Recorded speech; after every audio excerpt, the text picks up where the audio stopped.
Mais uma live com dois grandes companheiros. Então, hoje nós vamos conversar com o Givanildo Pereira e Fael Paiva, ambos pré-candidatos a vereador pelo PSB aqui em João Pessoa. Givanildo é um companheiro de longas datas, vem das lutas nas comunidades, participou de diversas pastorais, movimentos sociais e, durante a gestão do ex-governador Ricardo Coutinho, esteve à frente do Orçamento Democrático Participativo. Hoje poderá falar da sua trajetória e detalhar essa política pública importante e ressignificante para o povo paraibano.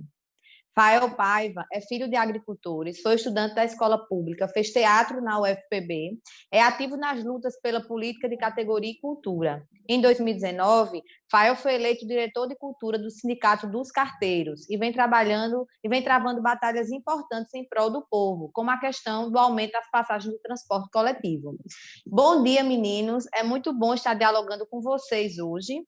E eu gostaria de iniciar esse diálogo pedindo para que vocês falassem um pouco da trajetória de vida e de luta de vocês, e eu vou passar a palavra agora para a Fael começar a falar um pouquinho de si, para contextualizar essa nossa conversa para quem está nos assistindo agora. Olá, Amanda. Bom dia. Bom dia, Givanildo. Bom dia a quem estiver assistindo. Bem, é uma satisfação, né, estar aqui e poder, né, colocar um pouco para a população, um pouco das nossas ideias. Sim, inclusive uma coisa que eu já esqueci, né? Primeiramente, fora Bolsonaro, né? Então, olha só, eu imagino, certo, que a política hoje, né, ela precisa muito da participação popular, porque a gente tem percebido, né, que as instituições públicas estão sendo sequestradas por grupos políticos que não têm esse compromisso com o bem-estar social e promover políticas públicas. Então, quando surge essa possibilidade, certo, de fazer parte do PSB, que é um partido que tem grande importância no Estado, sem dúvida, a gente precisa somar forças para poder construir uma nova perspectiva, tanto para a cidade quanto para o Estado. Que bom, Fael. Givanildo, eu passo agora a palavra para você falar um pouco aí da sua trajetória de luta. Pois não, bom dia, Amanda. Bom dia a todas as pessoas que nos acompanham nesse momento, né, nas redes sociais. É satisfação estar tendo esse feedback, né, esse momento de dialogarmos um pouco das questões sociais, das questões, sobretudo, da população de João Pessoa, né, ao qual nós moramos, nós residimos e militamos nessa cidade. Eu sou um jovem entusiasta, Amanda, da mobilização social, né, da participação efetiva do cidadão nas tomadas de decisão, né, na participação efetiva dos rumos em que permeia a cidade e o Estado. Filho de servidora pública, né, criado só por mãe e pai ao mesmo tempo, né, Maria da Penha. Desde cedo comecei minha trajetória nas pastorais da Igreja Católica, né, catequista, pastoral da criança, animador. Participei das SEBs, que foi um dos primeiros grandes movimentos sociais dentro digamos, da asa da Igreja Católica, que eram as comunidades eclesiais de base, onde buscavam por direitos, né? Trabalhava muito a formação política de quem participava. E comecei a militar também nos movimentos sociais, através do movimento de luta pela moradia, o MNLM, a qual nós temos grandes companheiros, né, inclusive em memória, Zé Martins, que tanto lutou pela reforma urbana aqui dentro do nosso estado e no Brasil também, a companheira Sassá, e tantos outros companheiros que estão ainda na luta, como Beto, né, lá de Bahia, Francisco aqui de Mangabeira, Dona Nicinha, enfim, Thelma. E conheci, né, o PSB, o Partido Socialista Brasileiro. Já fui filiado ao PT, tive a sorte de me filiar com menos de um ano depois que recebi a carteirinha, recebemos o convite a nos filiar no PSB, com a saída do então deputado Ricardo Coutinho, lá em 2003, para poder disputar a Prefeitura de João Pessoa em 2004. Então, em quase menos de um ano filiado, eu tive que sair do PT para ir para o PSB, mas com muito orgulho. De lá para cá, não saí mais desse partido. Estou lá desde 2003, quando nos filiamos, junto com o Ricardo e tantos outros companheiros, ao PSB. E venho e tenho tentado contribuir, né, com a melhoria das políticas públicas e sociais em João Pessoa e no estado da Paraíba durante essa trajetória da minha militância aí nesses 15, 16, 17 anos que venho aí atuando em João Pessoa. Muito bom ver dois jovens engajados e de fala firme como vocês nessa luta por melhoria, né, para a cidade de João Pessoa, para todas as pessoas. E aqui conosco, assistindo essa live, tem Fátima Soares, Priscila Sabino, o Kevin manda um grande abraço para a Givanildo, como Maria Gorete também. Então, muita gente aí ligada nos assistindo agora. E aí eu queria falar um pouquinho de como essa pandemia vem se alastrando nas comunidades, Givanildo e Fael. Fael que é carteiro, que anda aí pela cidade inteira. Givanildo também tem essa grande atuação, como bem falou, nesses movimentos, né? Então, está ligado diretamente nas comunidades. Então, dentro do seu olhar, Givanildo, dentro da sua percepção e da sua vivência nas comunidades de João Pessoa, como é que essa pandemia vem se alastrando e vem sendo tratada na cidade de João Pessoa? Então, Amanda, falar em pandemia é falar de desigualdade também, né? Porque a pandemia ela tem um traço e tem um recorte social, e que, se a gente olha os últimos dados, né, fornecidos aí pelos órgãos públicos, órgãos de controle, a gente percebe esse traçado pegando grande parte dos bairros populares da cidade de João Pessoa e as comunidades mais vulneráveis, né? Então, essa pandemia, ela, de uma certa forma, pega diversas camadas sociais, mas, sobretudo, aquelas desfavorecidas economicamente, né? Pessoas, por exemplo, que não têm casa, que moram em barracos de lona, e que essa situação, pasme, ainda existe, né, em João Pessoa. Ainda atuava no movimento Moradia em 2002, quando nós presenciávamos a cidade tomadas de acampamento e de ocupações irregulares, em prédios, inclusive, como era lá no Bessa Titanic, um prédio que a cada inverno ameaçava ruir, e em 2007 nós conseguimos sanar, zerar todo esse histórico, né, esse déficit de habitações subnormais e precárias em João Pessoa. Hoje, passado 15 anos depois, quase 15 anos depois, esse número assustadoramente voltou, pela uma falta de presença do poder público, né, municipal, evidentemente, porque é ele que responde pelo território de João Pessoa.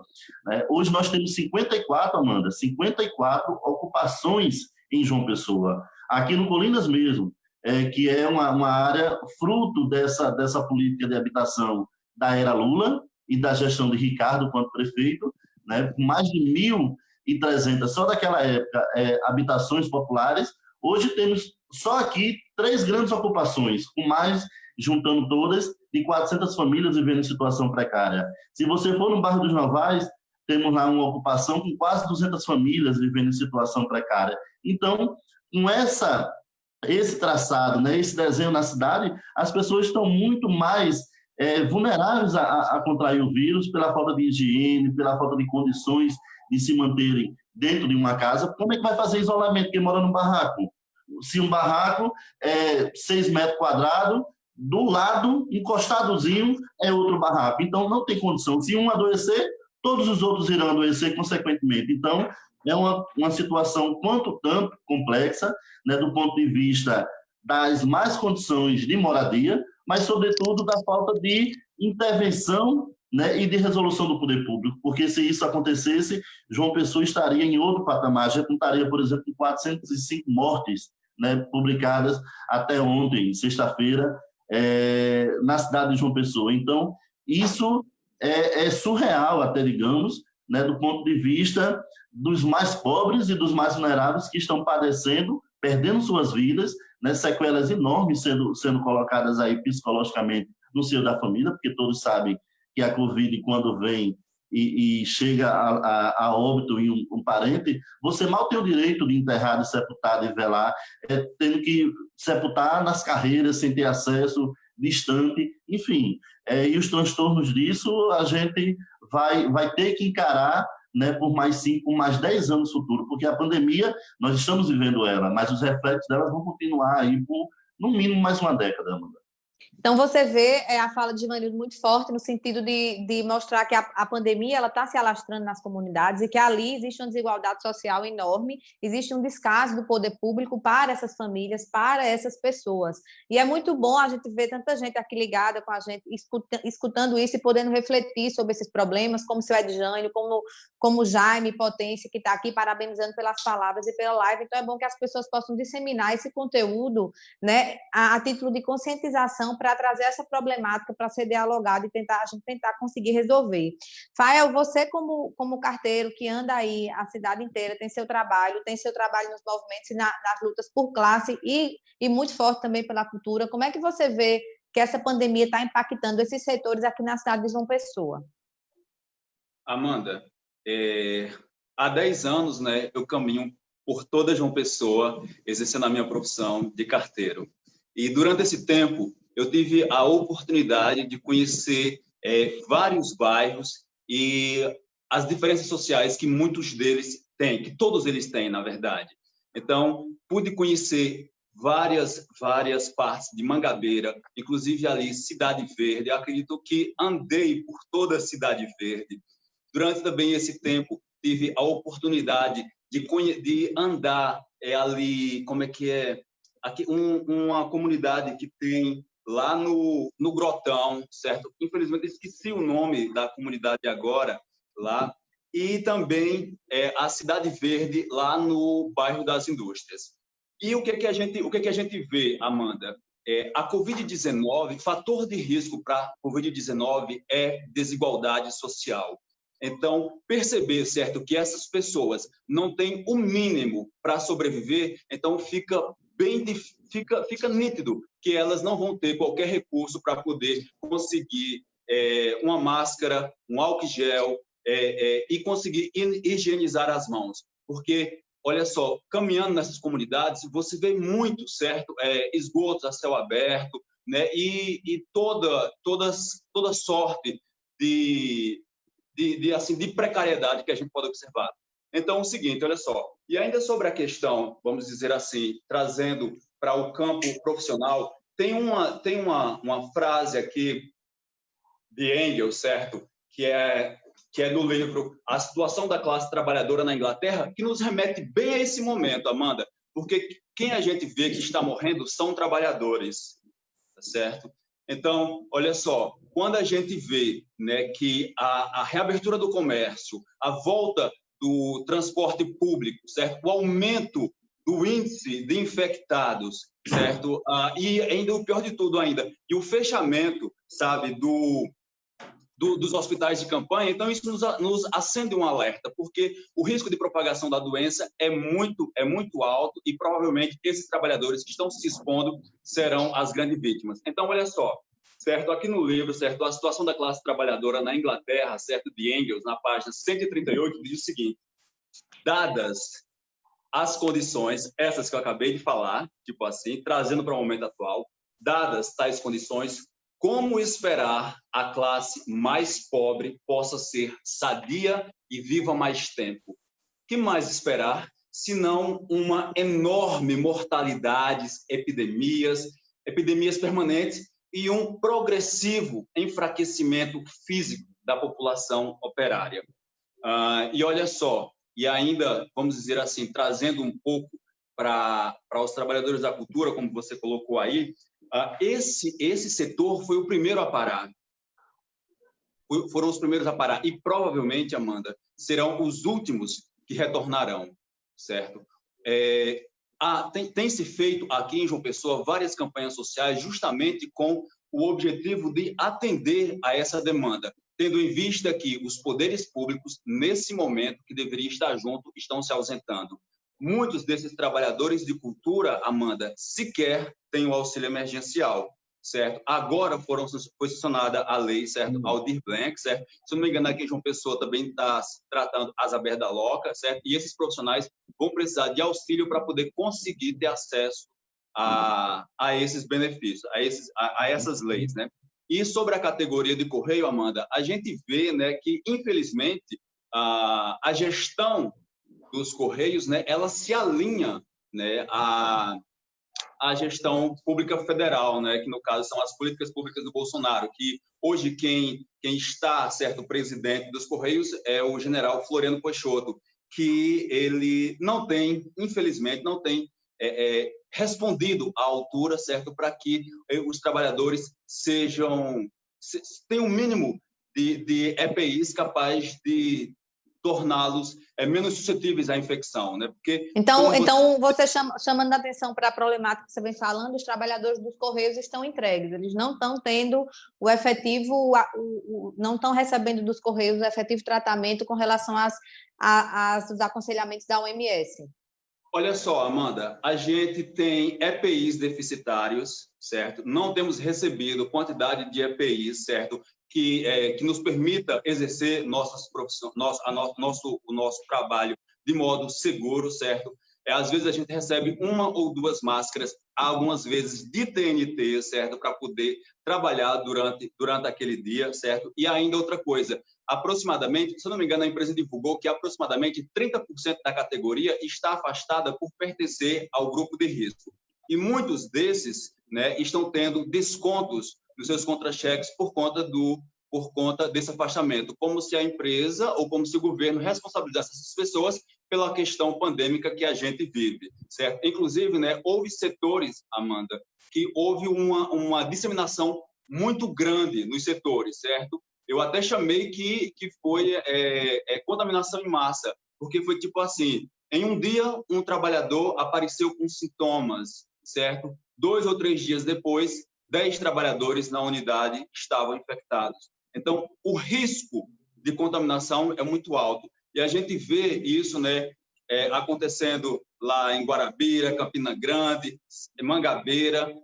O CDD Torre voltou agora às atividades, certo? Porque esses setores que eu acabei de te falar, eles tiveram as atividades suspensas justamente porque apareceram trabalhadores contaminados nesses setores. Amanda, e só para finalizar, olha só, só para finalizar, nós carteiros, além de estarmos expostos aos riscos de sermos infectados, o exercício da nossa profissão faz com que a gente seja um agente transmissor.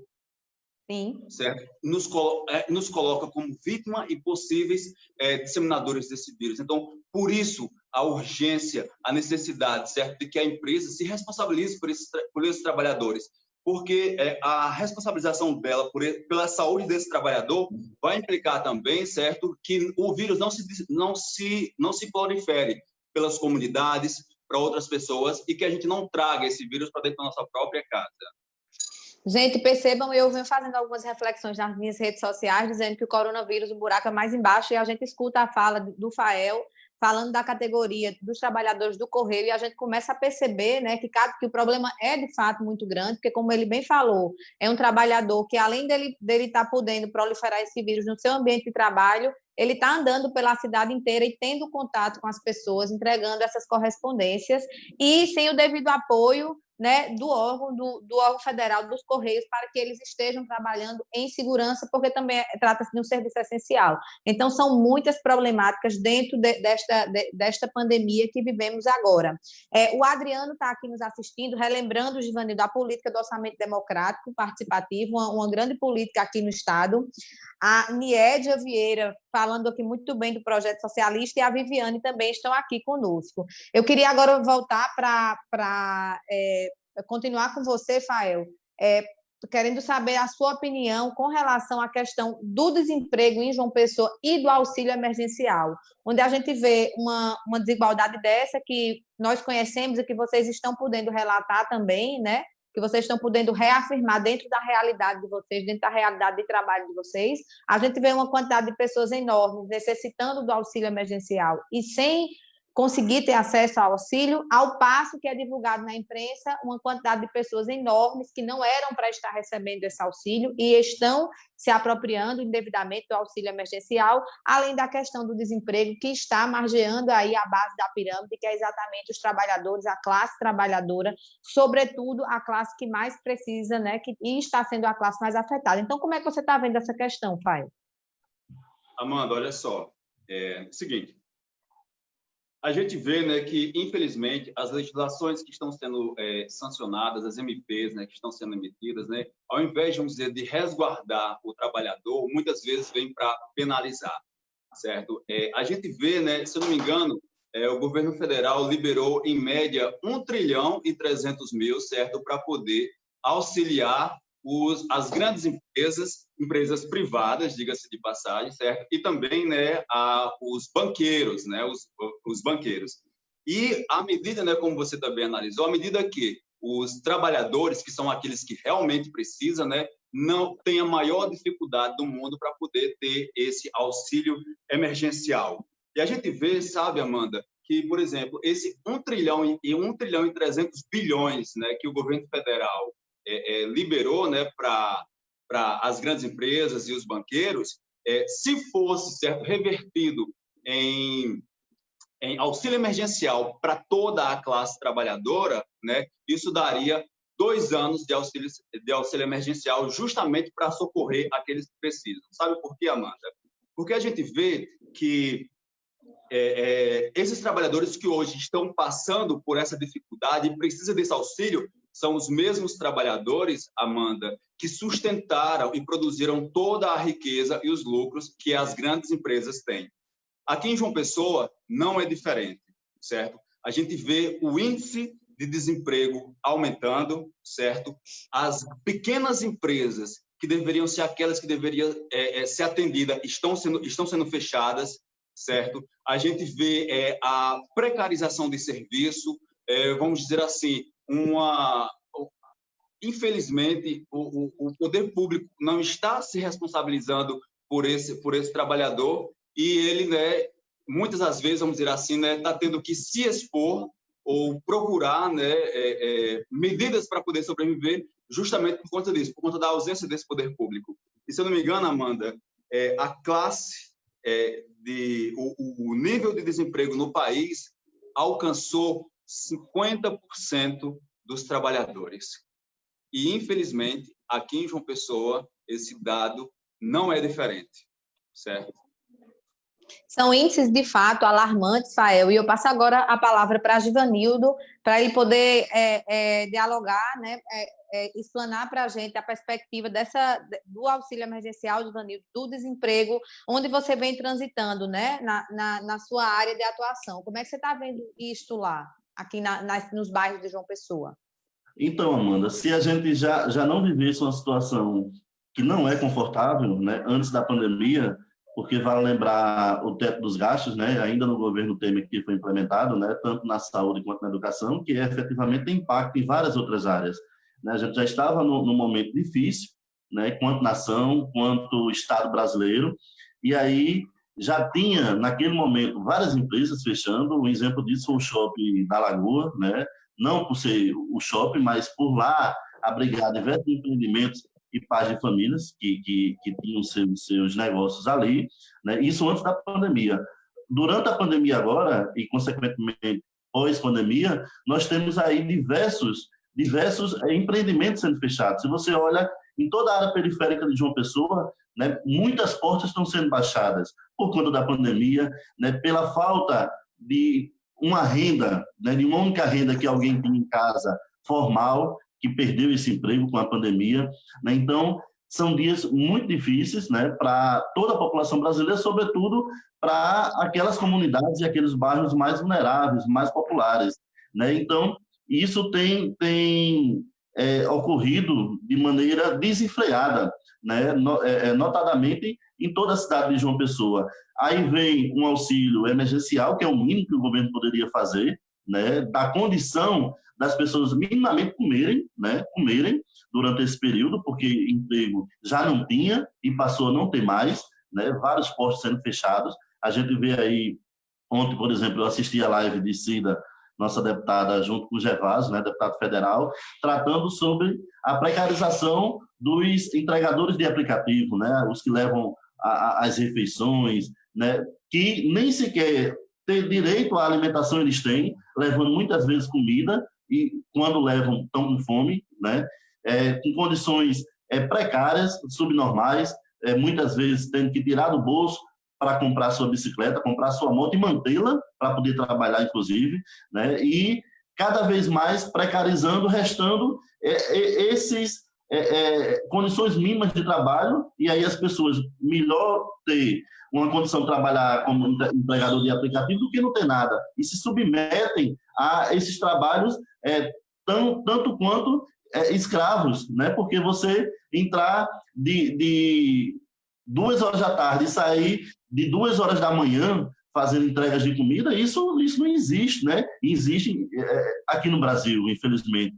Então, são consequências grandiosas que nós enfrentamos, né? E, como eu disse, pós-pandemia continuaremos a enfrentar, porque a gente tem um governo que não está sintonizado com os anseios da população brasileira, liberou aí o auxílio emergencial, mais de 68 bilhões de reais. Desses 68 bilhões, muita gente da periferia, muita gente que de fato necessitava está recebendo, mas também a grande parcela não está recebendo, porque terminou deixando-se brecha no meio disso para funcionários públicos, soldados do Exército Brasileiro entrarem e receberem, e com isso outras famílias passaram a não ter direito. Se você me perguntar aqui, eu cito o nome de várias que adentraram, fizeram o pedido, protocolaram tudo e não tiveram auxílio o tempo inteiro negado, né? O último prazo foi dia 2, restando recorrer agora à Defensoria Pública para ter direito a quem é o direito, né? E aqui eu trago até uma frase: direito é sinônimo de privilégio. E essa frase ela está no momento contemporâneo, Amanda, né? Com esse governo federal que nós temos, né? De fato, para ele, direito é um sinônimo de privilégio, quando, na verdade, é algo intrínseco, é algo essencial à pessoa humana, né? Ela nasce detentora, cresce e deve morrer detentora de direitos. E, infelizmente, a gente não vê isso, né, na forma e na formatação de fazer política pública nesse Brasil. Se é que existe, né, qualquer possibilidade ainda de fazer política pública, seja a nível nacional, a nível estadual, porque o que se tem ainda das políticas públicas sendo implementadas na Paraíba são resquícios de uma gestão exitosa, de 8 anos que mudaram a Paraíba e transformaram como em João Pessoa. Ainda algumas questões são frutos daquilo que foi implantado lá em 2005 a 2011 na gestão do PSB. Então, é muito temeroso, né, essa nossa atualidade e, principalmente, o futuro. A gente não consegue vislumbrar um futuro que tenha alternativa, né, no cenário nacional de uma mudança. O que a gente está vendo aí são questões todo dia que batem na nossa porta, né? A saída do ministro, isso não me afeta, porque na hora que a gente não tem um ministro sério que cuide da educação, isso vira uma escada, né? Um jogando sobre o outro até afetar as crianças que estão no ensino infantil, principalmente as que estão no ensino médio, buscando uma formação para poder terem mais cidadania, né, com direitos iguais. Então, são questões delicadas e que a gente não pode jamais perder a esperança de que João Pessoa pode ser melhor e deve ser melhor, de que o Brasil deve e precisa caminhar em outros rumos de águas mais tranquilas, de águas que sirva seu povo, que sirva sua nação, Amanda. A gente está passando por um momento de pandemia e, ao mesmo tempo, um momento onde a gente vai ter eleições municipais. E esse próximo gestor e esses próximos parlamentares, né, esses próximos vereadores que serão eleitos, eles terão um papel fundamental para ajudar a população a se reerguer nesse pós-pandemia. E antes de entrar diretamente nesse assunto, eu queria falar de uma política pública, Givanildo, que você esteve à frente, o Orçamento Democrático Participativo, né, que é uma política muito importante que ela empodera a população. Ela faz com que a população possa falar dos seus problemas e dialogar com o Poder Executivo, né, e dialogar com o Poder Executivo e também com o Poder Legislativo, porque os vereadores eles são convidados para participar desse momento junto com a população e poder encontrar saídas. E eu penso que esse momento que se avizinha, as coisas têm que estar muito conectadas, né? O Poder Executivo vai ter que estar muito conectado com a necessidade real da população e vai ter que dialogar muito e agir, né? O Poder Executivo terá que dialogar e terá que ter ação também, né? Terão que ser gestores de muita ação, né? E que passem muita confiança para a população. Eu queria que você falasse... sobretudo, né? E de resultado, exatamente. Eu queria que você falasse, Givanildo, sobre a política do orçamento democrático, como ela aconteceu aqui no município de João Pessoa e no estado da Paraíba, que ela foi implementada pelo PSB, se ela ainda existe, né? Qual é o alcance dela, como é que ela era e como é que ela está hoje aqui na cidade de João Pessoa. Então, Amanda, eu tive a possibilidade de, em 2005, ser convidado, né, a sair um pouco dos movimentos sociais e assumir um perfil na gestão pública estadual. Até então, não tinha experiência, né, de gestão pública.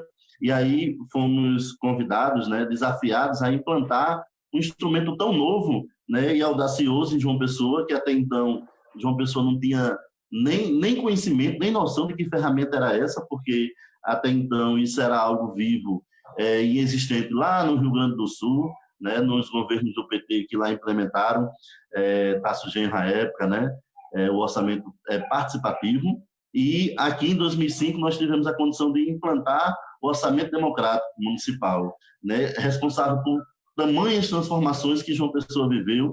E o mais bacana disso, Amanda, é que foram, assim como foi no estado da Paraíba, resultados e ações concretas que passaram pelas mãos das pessoas, né? Um calçamento de uma rua, que não foi só uma, foram mais de 540 ruas calçadas em apenas 6 anos de gestão. Tudo isso, né, devido a uma sensibilidade da gestão, que ora governava João Pessoa, o compromisso acima de tudo, mas também de uma vontade enorme das pessoas, da população, da sociedade como um todo, de entender que aquele instrumento era capaz, né, de propiciar mudanças tamanhas em quase todas as áreas da cidade de João Pessoa. E aí nós tivemos mudanças na infraestrutura, como eu falei, calçamento em várias ruas, saneamento também, que é uma questão que está agora atual no Congresso Nacional, né, com a aprovação do novo marco legal, e de marco legal não tem nada, que eu até ouso dizer que é ilegal, né, onde privatiza-se a água e o saneamento básico, que já não é tão bem investido ou tratado como prioridade pelos governos a nível de país.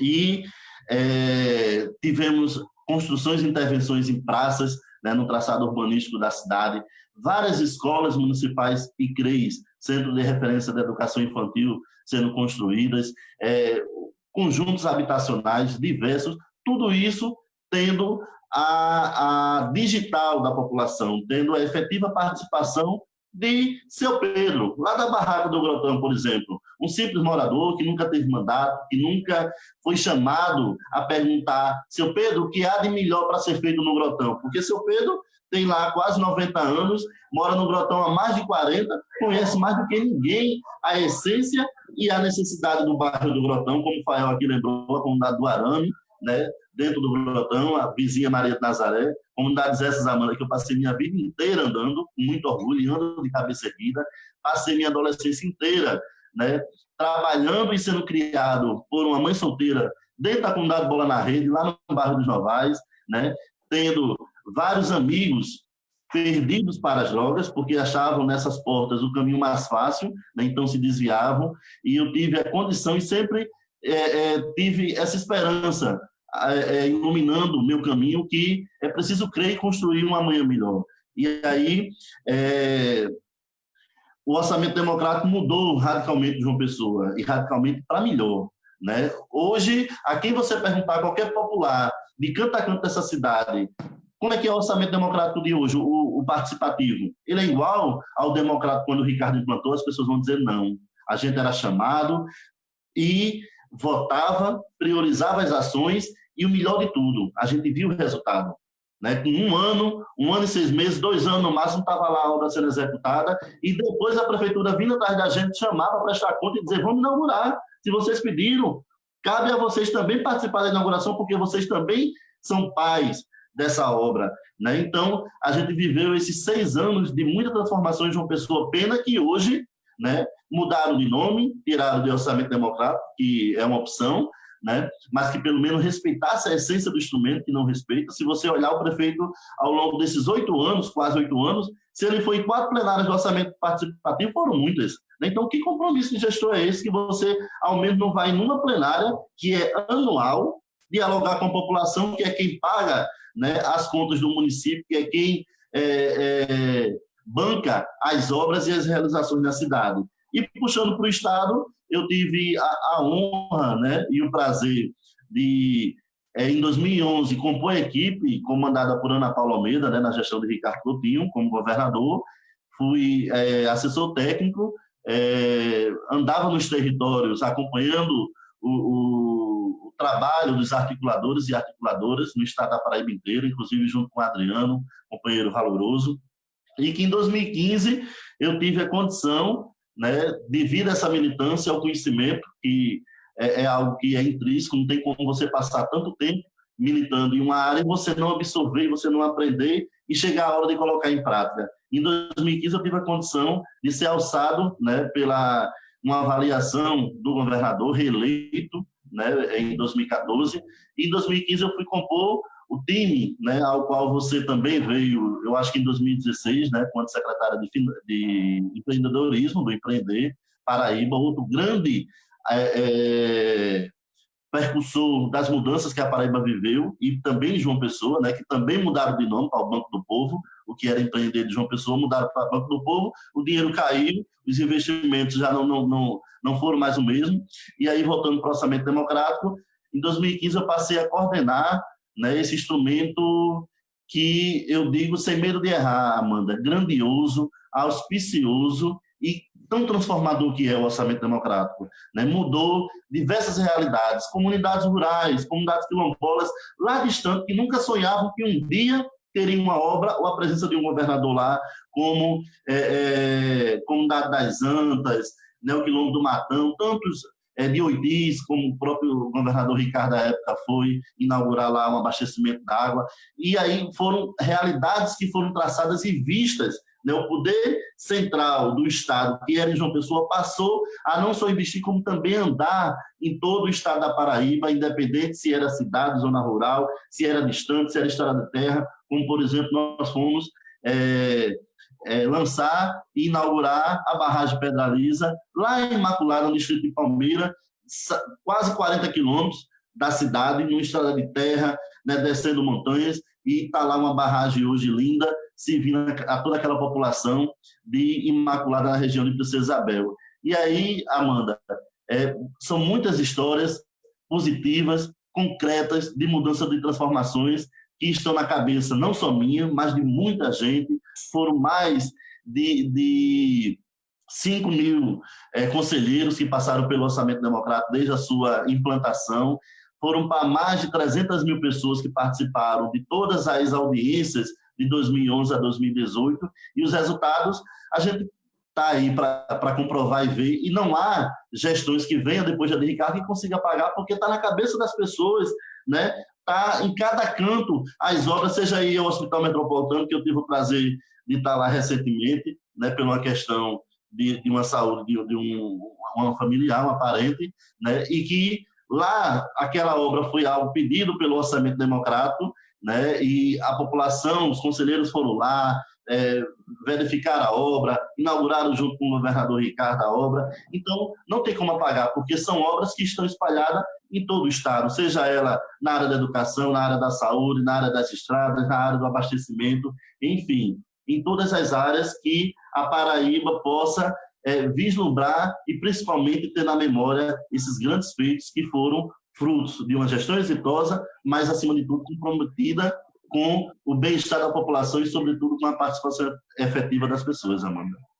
Gente, falar de orçamento democrático é falar de ressignificar as pessoas, porque é você imaginar numa comunidade, não é o poder público intervir naquela comunidade, construir uma praça em qualquer lugar, é debater com a comunidade se a necessidade real de uma praça é um ginásio, ou é reformar a escola, ou uma CREI, e a comunidade decidir isso. Então, assim, é muito importante. É como quando a gente vai fazer uma coisa na nossa casa, imagine dessa forma, alguém decidir derrubar uma parede na sua casa sem lhe perguntar qual parede derrubar, chegar lá e derrubar.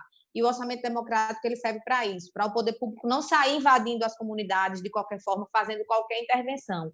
Claro, fazendo intervenções técnicas em cima de um trabalho, mas com a participação, com o traço e com o risco da comunidade. Então, a gente está falando de uma política pública desse nível que esteve presente aqui no município de João Pessoa, que ela esteve presente na Paraíba e que, de fato, resgatou e trouxe autoestima para muitas pessoas. E, Fael, eu queria saber de você, dentro da sua perspectiva, o que é que você acha dessa política e o que é que você pensa, o que é que você pensa dessa política para os próximos tempos aqui em João Pessoa? Oi, Amanda. Certo, sobre a questão do orçamento democrático, não é isso, né? Isso.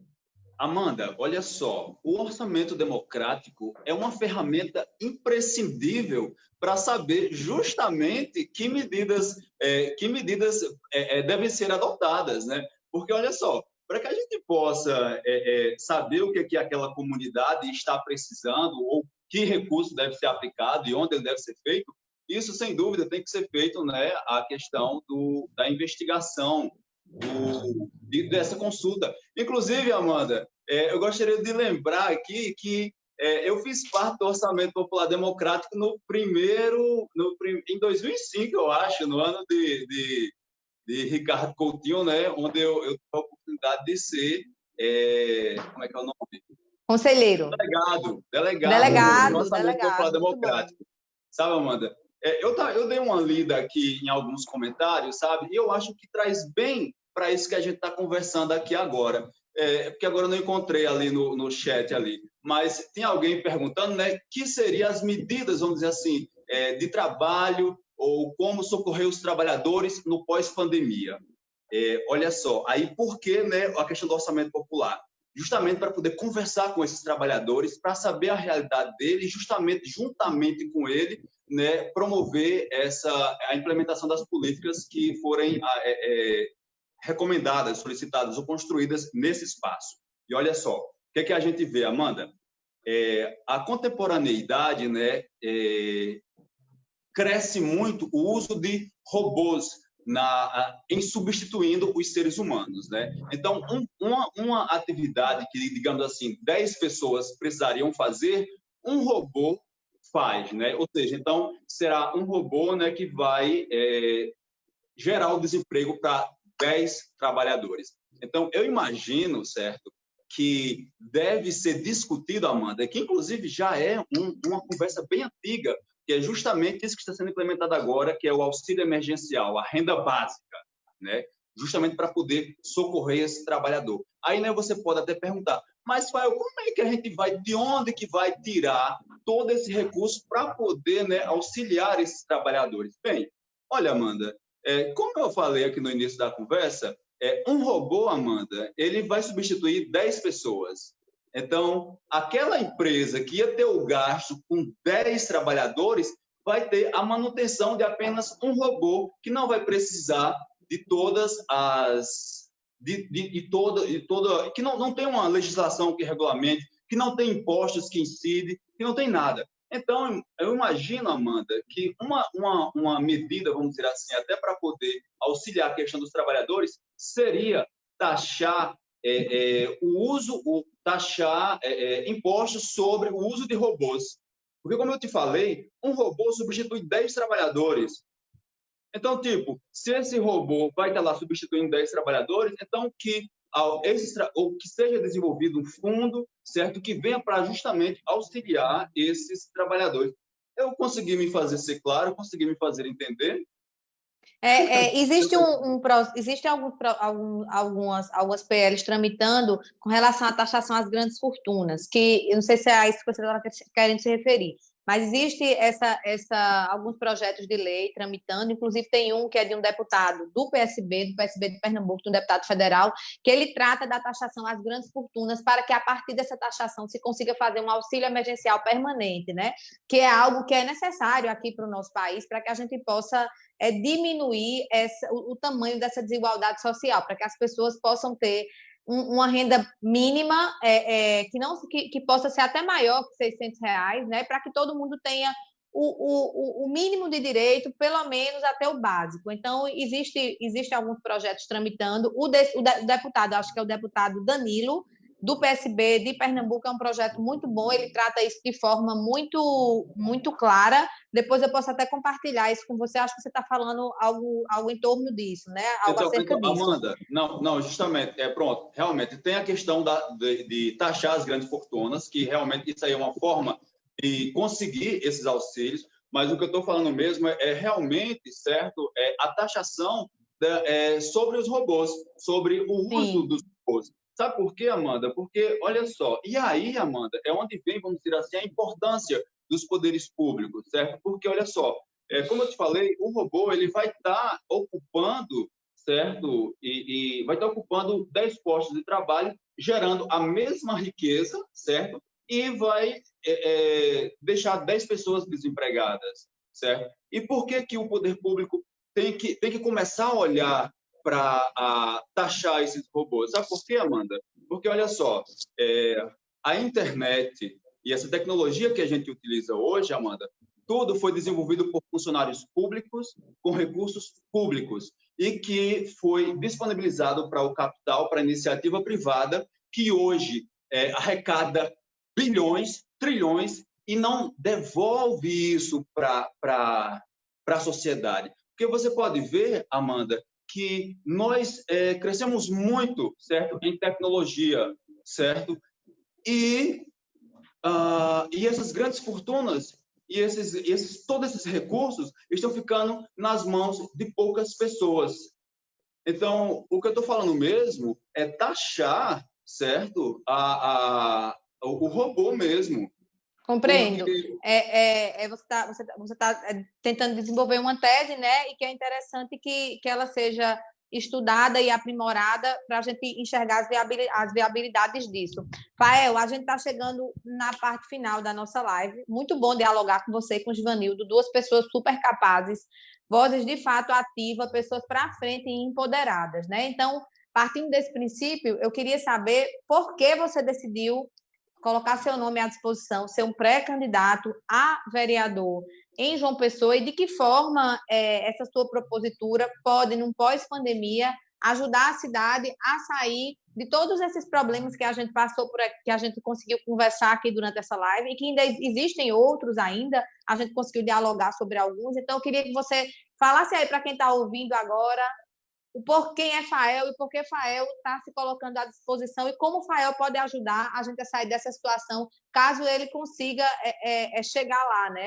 Essa pré-candidatura se torne uma realidade. O que é que você tem a falar sobre isso? Então, Amanda, olha só, seguinte, quando surgiu, né, essa possibilidade desse diálogo com o PSB e tudo, eu lembrei, Amanda, né, que desde o colégio, né, eu participava dos movimentos populares e sociais aqui no Valentina, certo? Na minha apresentação que você fez, você leu lá, né, que eu sou filho de pais e mães agricultores que não tiveram acesso à educação e que eu estudei a vida inteira em escola pública, né, e basicamente no período da noite, porque durante o dia eu tinha que trabalhar, né, para poder ter o mínimo de recurso, né, o mínimo, enfim, conseguir se manter. Então, justamente por lembrar desse período, esse convite do PSB, né, e a gente vê também, Amanda, né, que nos últimos anos a política ela foi criminalizada. Ela foi criminalizada. E eu acredito, Amanda, que isso foi feito justamente para fazer com que as pessoas não se interessem por política, não participem da política, não participem das tomadas de decisões para a cidade onde ela vive, né? E isso foi proposital. Sabe por quê, Amanda? Porque se você, se quem está assistindo não se envolver com esses assuntos, quem ocupar lá o lugar vai fazer tudo o que eles quiserem sem ter a menor preocupação. Então, Amanda, eu imagino que a política hoje precisa dessa renovação e precisa de nomes, certo, que tenham essa vivência, certo, que tenha passado por essas dificuldades que teve na vida. Porque, Amanda, olha só, eu cheguei aí para a faculdade, certo? Eu fiz parte da turma pioneira do curso de teatro. E por que que eu não concluí? Justamente por conta de todas as dificuldades financeiras. Olha só, hoje eu não alcancei, vamos dizer assim, o nível profissional que eu almejo, que eu desejo, mas eu já experimento uma condição social muito diferente daquela que eu fui submetida a vida inteira, né? Então, o que acontece? Eu estava dizendo, por que eu não concluí, né, a faculdade? Sabe, Amanda? Porque muitas das vezes eu não tinha o dinheiro da passagem do ônibus, né? E aí, né, a gente vê, né, que a questão de promover políticas públicas e a saúde e principalmente a educação, Amanda, é que vai fazer com que a gente ascenda, transforme e mude o nosso status de condição social, sabe? Porque foi quando eu percebi essa grande dificuldade minha que eu realmente voltei o foco para os estudos, que, né, eu realmente consegui, vamos dizer assim, mudar essa minha condição social. Então é isso, né? Justamente por todo esse histórico. E fico muito feliz de estar no PSB, certo, com companheiros muito aguerridos, um compromisso, certo, com a luta, e também, né, sou um admirador também do Ricardo Coutinho. E se você me permite, Amanda, só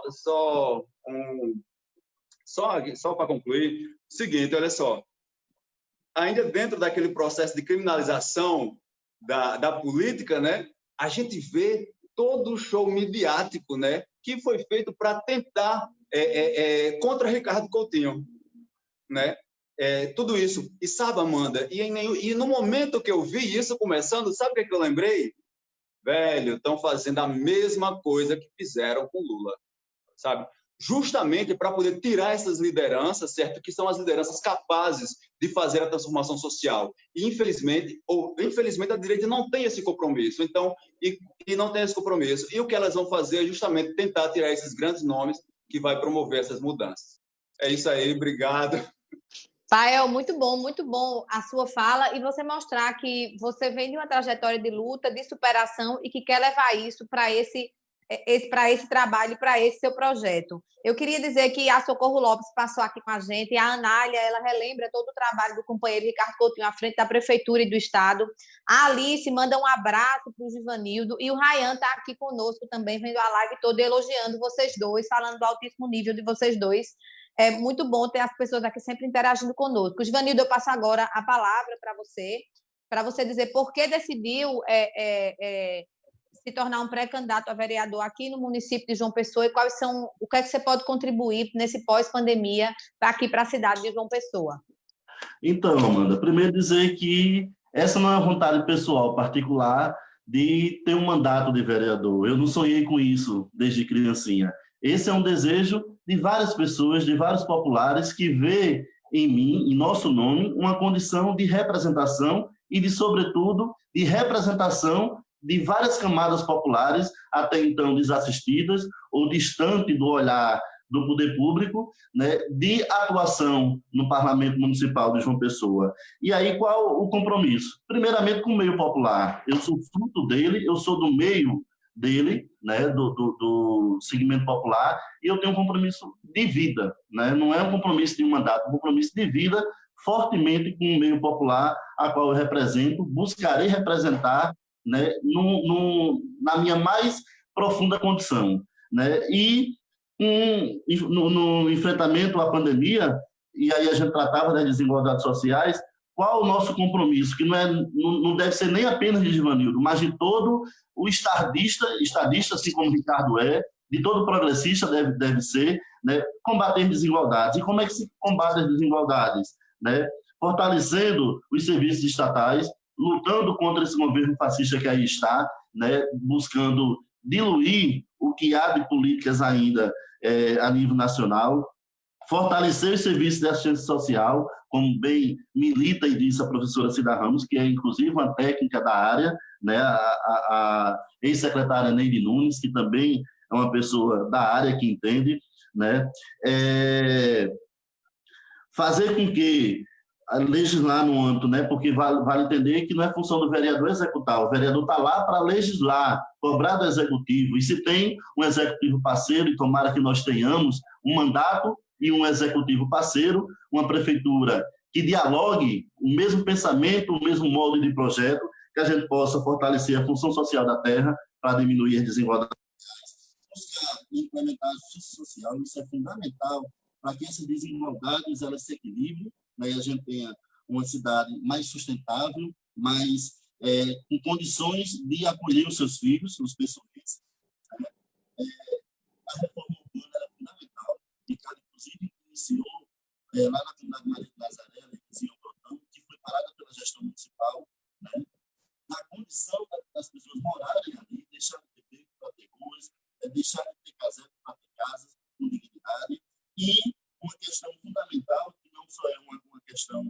do vereador, mas passa pelo mandato de deputado, passa pelo mandato de deputado federal, que é a reforma agrária, com condições de trazer o alimento para a mesa urbana, o alimento do campo para a mesa urbana, para que a gente não tenha o êxodo rural, não tenha os filhos de João Pessoa tendo que sair daqui para trabalhar na cana-de-açúcar lá em São Paulo, por exemplo, né? Como eu cresci vendo isso na minha vida e ainda a gente vê, né? Enfim, ter um mandato presente na cidade de João Pessoa e que sirva, sobretudo, de uma voz ativa das minorias dentro da cidade, naquele cenário. Hoje, Amanda, eu digo isso sem medo nenhum, nós não temos um parlamentar naquela casa que representa as comunidades populares, as comunidades carentes, as comunidades vulneráveis de João Pessoa.